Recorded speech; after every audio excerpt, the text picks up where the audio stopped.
You smelling his new shoes. You smelling his new car.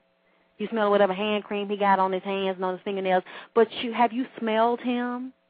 I'm talking about, do you really know him to the point that when you are in front of him, you inhaling as he's exhaling, and you know what his breath smells like. I'm talking about without the damn dentine mints and fresh ice shoes and all that bullshit. Have you really gone past that? Have you looked in his underwear? Do you see any fecal matter or skid marks or tracks in his underwear? Do you know how he cleans himself? Does he have his regular teeth? Does he wear a partial? Does he have caps? Veneers, yeah. When he get up in the morning, what does his breath smell like? What does his ass smell like? How does he use the bathroom? What is his hygiene like? And then you have to know, even if somebody's digging in their ass, itching their asshole a lot, if somebody got an itchy asshole, they got an itchy vagina, it's already a sign they have worms. They have parasites. Somebody always digging in the crack of their ass. Somebody always pulling their pants out their ass. Somebody always getting underwear and shit caught up in their ass. It's always a problem with their ass. We don't pay attention to these little signs that person's chemistry and their scent is off, and they're not smelling themselves properly. Because when somebody's constantly having to itch, somebody has an itch, they always have to scratch, and somebody's always covered up in some type of other aroma that is not normal. Because to me, wearing this stuff every day and being flooded in this stuff every day and all these scents, that is not normal. But we are taught you're not supposed to stink. And everything you smell is supposed to be a perfume. And it can't just be alcohol water. It has to be an expensive perfume because that says something about you. But what I'm saying is it does say something about you. Because whenever I'm around somebody and they have to smell this way all the time, that tells me there are some issues going on with them, and there's a detachment from the deeper knowledge of spiritual sexuality and vagina power. Because when you're in vagina power, you're always checking yourself. And when I say checking yourself, it doesn't mean every hour, every 5 minutes you're running to the bathroom. It means that you have created such a level of comfort with who you are, and you have gotten so in tuned with your mind and body and spirit and the rightness of knowing your own scent. It's very right and it's very normal to smell yourself so that when you're out, you don't have to go to the bathroom to know when something's out of order or when you need a little touch-up, because your body and your intuition will start to give you your hints, and you'll start to smell your own scents. There are many people walking around here, and it's from young girls to grown women. They stink, and they don't even know that they stink. You know, I've had to pull people over to the side, and then plenty of times I don't even smell myself, and it's important to smell yourself. You shouldn't care what people think if they look, and it doesn't really matter because that's your body and that's your hygiene. And if you don't smell yourself and you don't know you stink, and they're going to laugh and talk about you, and most of the time they're not going to tell you that you need to check yourself, that you need to clean yourself. They're going to think it's funny and then ridicule you behind your back. I've even seen women and young girls, they might have white clothes on, yellow clothes on, and be in high school or even at work. Women get their period and start bleeding, and they don't even know that their period is on. They don't even know they're bleeding. Many of our women don't realize that our period is regulated by the moon. It's on a 28-day cycle.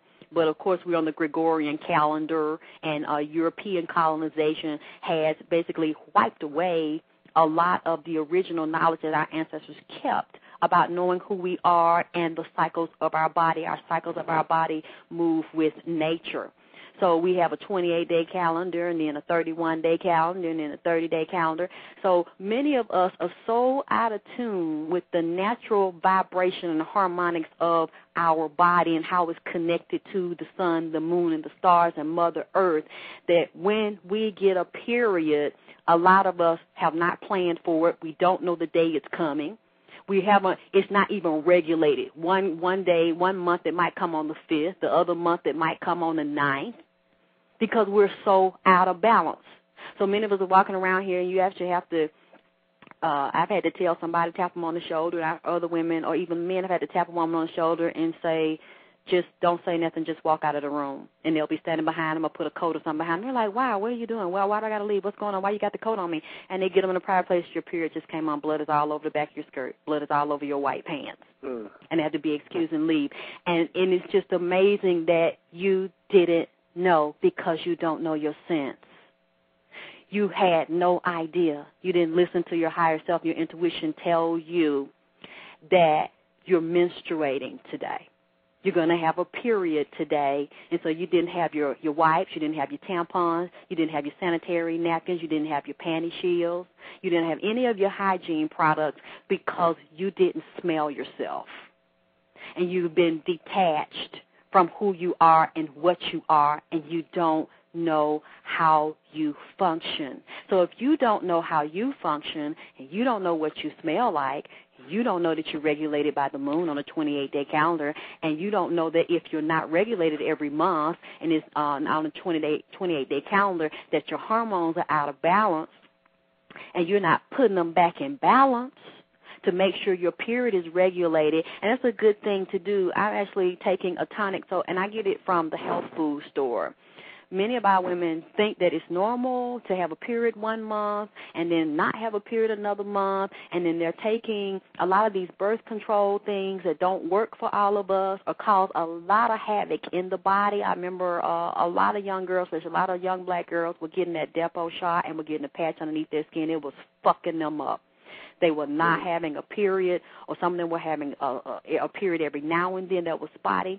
And then some of them have found out from those birth control methods that they have taken, they cannot have children because it damaged their ovaries. Now, this was just supposed to be a birth control method, but it ended up fucking them up to the point that some of those black women now are sterile. And there is nothing they can do about it. Some of those birth control pills even cause brain tumors. There was a lady earlier this year, I got an email. She had started taking this birth control pill because she had 2 children. She was getting ready to I think, work on her master's or go into a doctorate program. So she felt like, okay, I've done the right thing. I'm married. I've had these 2 children. I'm going to take birth control because I want to go ahead and get my education, and got sick out of the blue, started blacked out, went into a coma. They did brain surgery and found out when they opened her brain, this woman had tumors everywhere.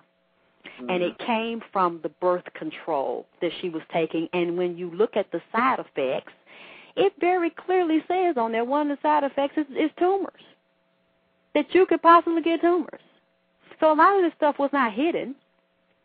But because we're so out of touch with our own vibration and our own scent, and we don't feel the need, we don't see the significance of learning who we are and learning how we function and what to do and what not to do, that we don't learn and we don't read and we don't research things that are put right in our face. No, this is not going to happen to every woman that takes this, but it's a possibility this can happen, and you might be the one. This may be your day to get fucked up by taking this.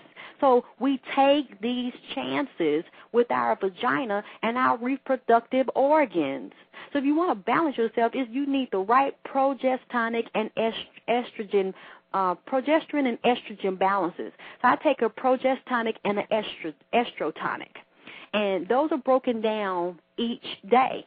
So it's like for the first few days, like the first 15 days of the month, you take one of them. I think I take the estrogen for the first 15 days. And then from there to the 30th, I take the progesterone. And it makes sure that since your period is regulated by your hypothalamus and your pituitary, your period comes from your brain.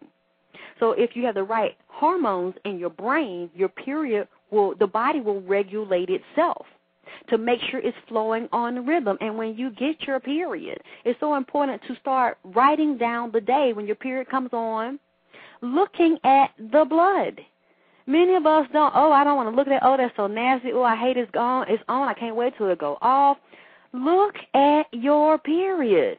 Look at the blood that flows out of you. It's beautiful. That just shows when you get a period 1 month, okay, that was a baby, it was an egg that wasn't fertilized. And that is the beauty of life that flows through my uterus. My body is so beautifully, wonderfully, and incredibly made. You look at that blood. Is that blood thick? Is it thin? Is it clotty? Is it really choppy looking? Do you have a heavy period? Do you have a light period?